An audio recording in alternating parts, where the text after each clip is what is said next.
Well, hey fellow Potterheads, this is just another Potterhead and we're back with another video. In this video, we shall cover the third and the last part of the second chapter of Harry Potter and Philosopher's Stone.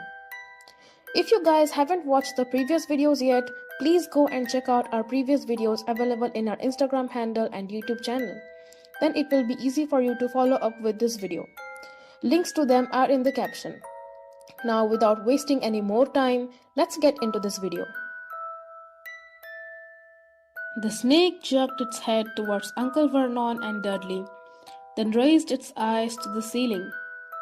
It gave Harry a look that said quite plainly, "I get that all the time." "I know," Harry murmured through the glass, though he wasn't sure the snake could hear him. "It must be really annoying."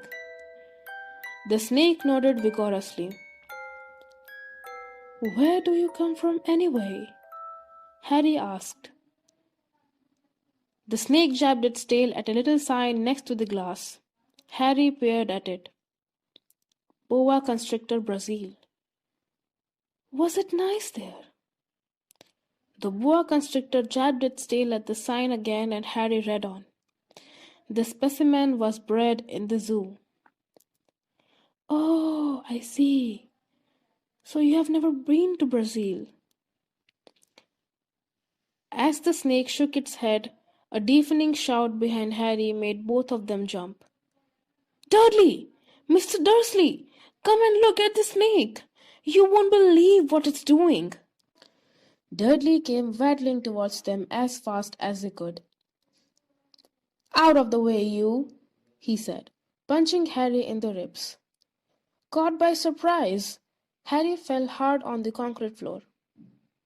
What came next happened so fast, no one saw how it happened. 1 second, Pierce and Dudley were leaning right up close to the glass. The next they had leaped back with howls of horror. Harry sat up and gasped. The glass front of the boa constrictor's tank had vanished. The great snake was uncoiling itself rapidly, slithering out onto the floor. People throughout the reptile house screamed and started running for the exits. As the snake slid swiftly past him, Harry could have sworn a low, hissing voice said, "Brazil, here I come. Thanks, amigo." The keeper of the reptile house was in shock. "But the glass," he kept on saying. "Where did the glass go?" The zoo director himself made Aunt Petunia a cup of strong sweet tea while he apologized over and over again. Pierce and Dudley could only gibber. As far as Harry had seen, the snake hadn't done anything except snap playfully at their heels as it passed. But by the time they were all in Uncle Vernon's car, Dudley was telling them how it had nearly bitten off his leg, while Pierce was swearing it had tried to squeeze him to death. But worst of all, for Harry at least, was Pierce calming down enough to say, "Harry was talking to it, weren't you, Harry?" Uncle Vernon waited until Pierce was safely out of the house before starting on Harry. He was so angry he could hardly speak. He managed to say, "Go! Cupboard! Stay! No meals!" before he collapsed into a chair and Aunt Petunia had to run and get him a large brandy. Harry lay in his dark cupboard much later, wishing he had a watch. He didn't know what time it was, and he couldn't be sure the Dursleys were asleep yet. Until they were, he couldn't risk sneaking to the kitchen for some food. He had lived with the Dursleys almost 10 years, 10 miserable years, as long as he could remember, ever since he had been a baby and his parents had died in that car crash. He couldn't remember being in the car when his parents had died. Sometimes, when he strained his memory during long hours in his cupboard, he came up with a strange vision, a blinding flash of green light and a burning pain on his forehead.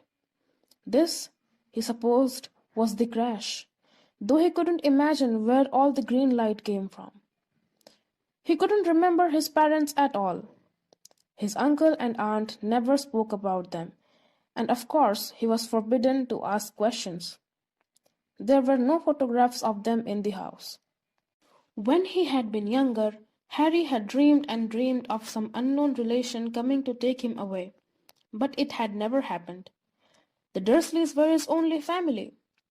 Yet, sometimes he thought, or maybe hoped, that strangers in the street seemed to know him.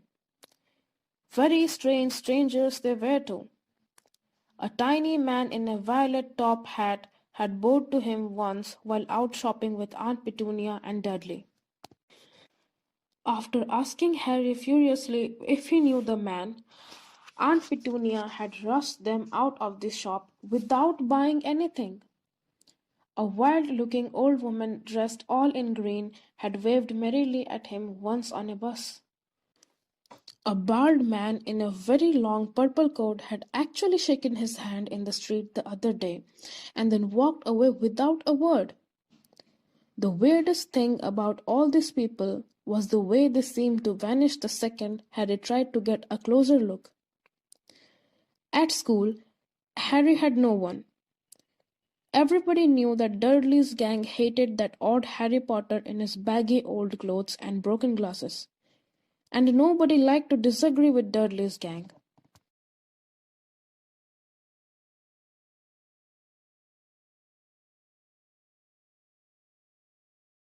That's it to this video, and in the next video we shall start the third chapter of Harry Potter and the Philosopher's Stone.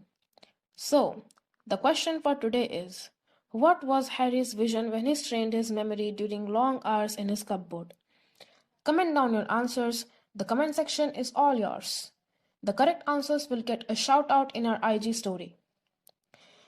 We have now completed 2 chapters of the Harry Potter and the Philosopher's Stone book, and we just wanted to say that thank you so much for being with us till now, even though we were unable to post regularly from the past 2 weeks.